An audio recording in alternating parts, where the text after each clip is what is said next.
April month strategy for boards, time management and revision. This video was requested by one of my students, Riddhima. So Riddhima, here I am with this video. I hope you enjoy it and all of you who are watching this video also find it equally useful and enjoyable. Hi everyone, this is Gitanjali and welcome to Education Vitamin and welcome to yet another very useful video for your boards preparation. Boards की date तो बहुत पहले announce हो चुकी है। 6th of May को आपका sociology का एग्जाम है। इस वीडियो में I am only going to talk about the humanities stream, right? लेकिन ये आप सबके लिए ही यूजफुल है। ह्यूमैनिटीज को आप एज एन एग्जाम्पल ले सकते हैं, राइट? तो एग्जाम आपका स्टार्ट है 6th ऑफ मई को और जो लास्ट एग्जाम है आपका that is on 15th of June, psychology, right? ये आपका टाइम फ्रेम है। अब हो सकता है ये वीडियो आप 7th ऑफ अप्रैल को देख रहे हो, जिस दिन ये रिलीज हो रहा है, या हो सकता है आप उसको 1 या 2 दिन बाद देख रहे हो। वट एवर द केसेस, आप लोगों के पास अप्रोक्सीमेटली जो है 1 महीना है प्रिपरेशन के लिए। लेकिन इस बार जो ये प्रिपरेशन है थोड़ी सी डिफरेंट है क्योंकि बोर्ड्स के साथ साथ जुड़ गया है आपका CUET भी। तो इस वीडियो में मैं आपको टाइम मैनेजमेंट के बहुत अच्छे स्किल्स बताने वाली हूँ, कुछ ऐसी टेक्निक्स बताने वाली हूँ जिससे आप इन दोनों चीजों की तैयारी बहुत अच्छे से कर सकते हो without fretting out, without getting anxious. I understand आप लोगों को इस वक्त जो एंजाइटी हो रही है, डर लग रहा है, बहुत लोग तो बहुत परेशान है, स्ट्रेस्ड आउट है कि कैसे प्रिपरेशन करें, अपने टाइम को डिवाइड कैसे करें, सिर्फ बोर्ड्स की तैयारी करें या CUET को साथ लेके चलें, और अगर साथ में कर रहे हैं तो कितना टाइम CUET को दें और कितना टाइम बोर्ड्स को दें। तो आपके सारे क्वेश्चंस का आंसर मैं इस वीडियो में देने वाली हूँ। एंड तक वीडियो जरूर देखना क्योंकि कुछ भी इंपॉर्टेंट इंफॉर्मेशन अगर मिस हो गई तो आपका बहुत बड़ा लॉस हो सकता है। देखिए, एग्जाम को हम 2 पार्ट्स में डिवाइड करेंगे। एक है आपका CUET एग्जाम जो कि फर्स्ट वीक ऑफ जुलाई में होने वाला है, और दूसरी चीज जो आपको अपेयर होना है जिस एग्जाम में, that is your boards exam, right? Now सबसे पहले टाइम मैनेजमेंट की बात कर लेते हैं। कम से कम जो प्रिपरेशन आपको करनी है, minimum number of hours that you have to give is 12 hours a day. जी हाँ, 12 घंटे से कम में काम बेटा नहीं चलने वाला।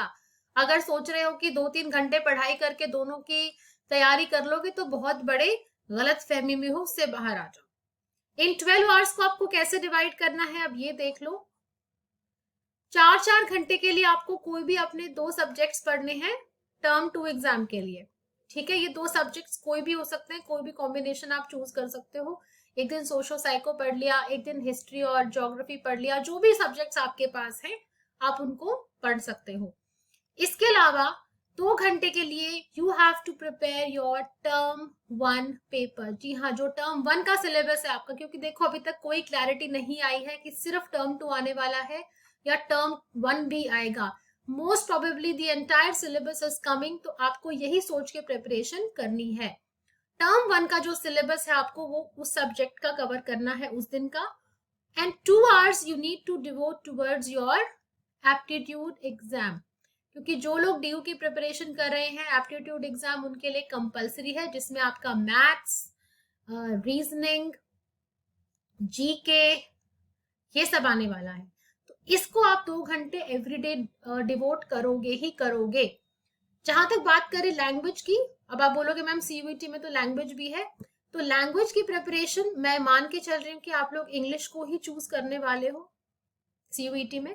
उसकी प्रिपरेशन आपकी बोर्ड्स के साथ साथ ही हो जाएगी क्योंकि उसका जो सिलेबस है, कॉम्प्रीहेंशंस, वोकैबुलरी में आपको हो सकता है थोड़ी सी अलग से तैयारी करनी पड़े, लेकिन कॉम्प्रीहेंशंस तो आप वैसे भी बोर्ड्स के लिए प्रिपेयर करते ही हो, तो उसके लिए अलग से कुछ करने की जरूरत नहीं है।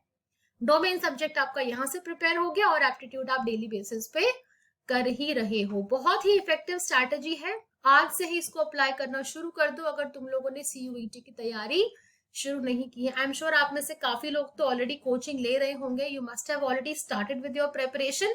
लेकिन अगर अभी भी डिलेमा में हो तो ज्यादा सोचो मत, अभी से प्रिपरेशन शुरू कर दो, you still can manage it. देखो, एक प्रिपरेशन तो आप 30th अप्रैल तक कर सकते हो अपने बोर्ड्स की, उसके अलावा आप 15 जून के बाद प्रिपेयर कर सकते हो, जो कि बहुत ही कम टाइम है।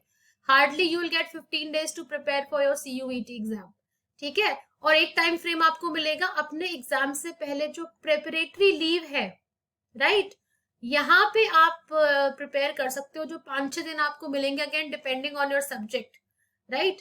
किसी किसी सब्जेक्ट में तो 15-15 दिन का गैप भी है। तो यहाँ भी आप जो है CUET की प्रेपरेशन कर सकते हो। ये 3 टाइम फ्रेम्स है जिनमें आपको CUET की प्रेपरेशन करनी है। तो कोई बात नहीं, देर आए दुरुस्त है। अभी तक अगर कंफ्यूजन था, समझ नहीं आ रहा था, तो इस तरह जो है अपनी प्रेपरेशन आप शुरू कर दो। अब ये जो 4 घंटे मैंने बोले हैं बोर्ड्स के लिए, अब इनकी बात कर लेते हैं। Let's talk about the boards. कि जो 4-4 घंटे मैंने आपको डोमेन सब्जेक्ट्स की बोले हैं मैम, इनमें क्या करना है, बोर्ड्स की प्रेपरेशन कैसे करनी है वो बता दो, ठीक है। अब इन 4 घंटे में जो आप एक सब्जेक्ट को दे रहे हो, सबसे पहले तो डिस्ट्रैक्शंस को कर दो टाटा बाय बाय। भूल जाओ कि तुम्हारा कोई फेसबुक, इंस्टा, ट्विटर हैंडल है, ठीक है। यूट्यूब पे देखना है तो एजुकेशन विटामिन के वीडियोस देखने सिर्फ, और कुछ नहीं देखना। कहने का मतलब है सिर्फ वो चीजें देखो जो तुम्हारे रिविजन में हेल्प कर रही है, जो तुम्हें आगे बढ़ने में हेल्प कर रही है। फालतू का टाइम वेस्ट करना बंद कर दो। अगर अब टाइम वेस्ट किया तो खुद वेस्ट हो जाओगे। ये टाइम दोबारा तुम्हें मिलने नहीं वाला। पिछले जो 11 महीने थे और ये जो 30 दिन है, दोनों बराबर हैं। So make sure you weed out all these distractions from your life and focus on your exams। सबसे पहले तो ये चीज दिमाग में रखनी है, ठीक है। ये एक बार हो गया।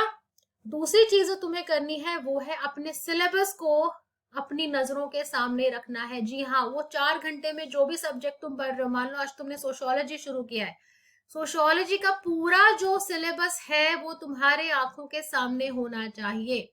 चैप्टर वाइज जो भी कंप्लीट CBSE का सिलेबस जो रिलीज हुआ है, करना क्या है सिलेबस का, जो जो तुम्हारे वीक एरियाज हैं, मान लो सोशल मूवमेंट्स पढ़ रहे हो लेकिन कुछ एरियाज हैं जो प्रॉपरली प्रिपेयर नहीं हो पाए थे, प्री बोर्ड जल्दी हो गए थे, टाइम नहीं मिला था टर्म 1 के लिए, XYZ जो भी तुम्हारे एक्सक्यूजेस हैं, पहले इनको प्रिपेयर करो, क्योंकि अगर ये रह गए तो टाइम नहीं मिलेगा, ठीक है। देखो सोशियोलॉजी तो 6th को है, तो अगर तुम 25th के बाद भी उसको प्रिपेयर करना शुरू करोगे तो काम चल जाएगा। तब तक वो सब्जेक्ट्स प्रिपेयर कर लो जहां तुम अंडर कॉन्फिडेंट हो, पहले उन सब्जेक्ट्स को और उन टॉपिक्स को प्रिपेयर करो, और जैसे जैसे टॉपिक्स कवर होते जाए टिक लगाते जाओ, तुम्हारे कॉन्फिडेंस को एक अलग ही लेवल का बूस्ट मिलने वाला है, ठीक है। इसके अलावा क्या करना है, NCERTs को रिवाइज करना है। ये तो this is needless to say, right. NCERTs are your holy books, ठीक है। इनको तो आपको 2-3 बार कम से कम रिवाइज करना ही है। रिवीजन के लिए पहले बुक को पढ़ना है, उसके बाद देखने हैं मेरे वीडियोस, राइट। एजुकेशन विटामिन के वीडियोस देखने हैं, उसमें पूरा पूरा चैप्टर मैं आपको सोशियोलॉजी और साइकोलॉजी का कवर करके देने वाली हूँ। वीडियो देख लिया, पहले NCERT पढ़ लो, वीडियो देख लो, उसके बाद पूरे चैप्टर के आपको, मान लो 16 पेजेस का चैप्टर है, आपको एक पे एक A4 शीट लेनी है व्हाइट कलर की, जो प्रिंटर वाला पेपर आता है, उस पे आपको पूरे चैप्टर की समरी लिखनी है, including the headings, sub headings and all the major points under that sub heading. पूरे चैप्टर को आपने एक पेज में समराइज कर देना। जिस दिन ये करना सीख गए, जंग जीत ली। इस पे भी बहुत जल्दी एक वीडियो आने वाली है मेरी, 1-2 दिन में बना दूंगी मैं, मेक श्योर उसको जरूर देख लेना। ये जो नोट्स है 2 तरीके से हेल्प करेंगे तुम्हारी। एक तो अभी कॉन्फिडेंस बूस्ट हो जाएगा, जो तुम्हारा सिलेबस है फटाफट रिवाइज हो जाएगा। दूसरा, जो प्रेपरेटरी लीव मिलने वाली है तुम्हें एग्जाम से पहले, उसमें सिर्फ इन नोट्स को पढ़ के भी जा सकते हो, बहुत जल्दी रिविजन तुम्हारा हो जाएगा। एक बार चैप्टर कर लिया तो किसी को भी पकड़ लो, ठीक है, उसको एक्सप्लेन करो चैप्टर पूरा बैठ के, कोई छोटा बड़ा भाई बहन हो, कजन हो, माता पिता हो, किसी को भी पकड़ लो और उसको पूरा चैप्टर बैठ के सुनाओ लाइक अ स्टोरी, ठीक है। अगर सुना पा रहे हो पूरा चैप्टर या कुछ भी टॉपिक है जो उस दिन का तुम्हारा टारगेट है, अगर सुना पा रहे हो दैट मीन्स टॉपिक डन है। अपने किसी फ्रेंड को भी सुना सकते हो, इस बार रिविजन भी हो जाएगा। बहुत अच्छी टेक्निक है, पर्सनली मैंने खुद यूज की है अपनी एकेडमिक जर्नी में। इसके अलावा नीडलेस टू से आपको जो है मार्किंग स्कीम और सैंपल पेपर्स ये करने हैं पिछले कम से कम 10 इयर्स के। 10 इयर्स ना हो तो 7, 8, 9 कुछ भी चलेगा, बट कर लेना इसको। सैंपल पेपर में आपको बहुत अच्छे स्टैंडर्डाइज्ड क्वेश्चंस मिल जाते हैं। दूसरा, मार्किंग स्कीम में आपको स्टैंडर्डाइज्ड आंसर्स मिल जाते हैं। ठीक है, इस पे भी वीडियो बना चुकी हूँ, आगे भी और वीडियोस आने वाले हैं कि अगर कोई क्वेश्चन 2 मार्कर या 4 मार्कर की फॉर्म में या 6 मार्कर की फॉर्म में आता है तो पॉइंट वाइज क्या क्या तुम्हें उसमें लिखना है, बहुत जरूरी है। पढ़ना अलग जगह है, रिविजन, लेकिन answer writing practice is mandatory for all of you. Marking scheme बताती है कि ये पॉइंट लिखा तो 1 मार्क मिल जाएगा, 2 पॉइंट्स लगे तो 2 मार्क्स दे दो, उसमें पूरा ब्रेकअप होता है मार्क्स का। ठीक है, तो एक एग्जामिनर की नजर से तुम खुद देख सकते हो कि इस क्वेश्चन में मुझे कैसा आंसर लिखना है। ये हो गया। इसके बाद जो है तुम्हें देने हैं मॉक टेस्ट्स, या तो ऑनलाइन मैं भी कुछ क्वेश्चन पेपर्स रिलीज करने वाली हूँ, उनको प्रैक्टिस कर लेना, मुझे ईमेल कर देना, I send it to you. Email ID में दे दूंगी डिस्क्रिप्शन में। मेरी एक टेस्ट सीरीज भी शुरू होने वाली है 15 अप्रैल से, उसको ज्वाइन कर लेना सोशियोलॉजी के लिए, साइकोलॉजी की बाद में आएगी। तो मैं कम से कम 5 मॉक टेस्ट आपको कराऊंगी जिसमें पूरा सिलेबस आपका रिवाइज हो जाएगा। मेरे साथ नहीं करना तो किसी और की टेस्ट सीरीज आप ज्वाइन कर सकते हो, if you don't want to join my test series. Purpose है कि आपको टेस्ट सीरीज कोई भी एक ज्वाइन करनी है, खुद को इवेल्युएट करना है कि मैं कितने पानी में हूं। इसके बिना जो है फायदा नहीं है। ठीक है, एक प्रॉपर अलार्म लगा के कहीं से टेस्ट पेपर जुगाड़ कर लो। जैसे कि मैंने कहा, मैं ईमेल कर दूंगी, अगर नहीं मिला कहीं तो मुझे बता देना। अलार्म सेट करो, देखो कि क्या लिख रहा हूं और क्या लिखा जाना चाहिए, वो मार्किंग स्कीम से आइडिया लग जाएगा। ठीक है ना, ये जरूर कर लेना। और जब भी तुम सारे पॉइंट्स कर लोगे, ट्रस्ट में इसके अलावा कुछ ऐसा नहीं रह जाता जो तुम्हें करना है। This is all that you need to do. अपने ऊपर भरोसा रखो, it is very much doable, achievable. बिल्कुल परेशान नहीं होना है कि CUET आ गया तो पसीने छूट रहे हैं, क्या करें कैसे करें। उन 12 घंटों का मंत्रा याद रखना, प्रिपेयर करते रहना, टाइम को ऐसे ही डिवाइड करना, and you will thank me later. ठीक है, इस वीडियो के लिए इतना ही। जिस वीडियो पे भी तुम लोगों, जिस टॉपिक पे भी तुम लोगों को वीडियो चाहिए, please let me know in the comment section, I will definitely try to make it. This is Geetanjali signing off for this video. See you soon guys, bye.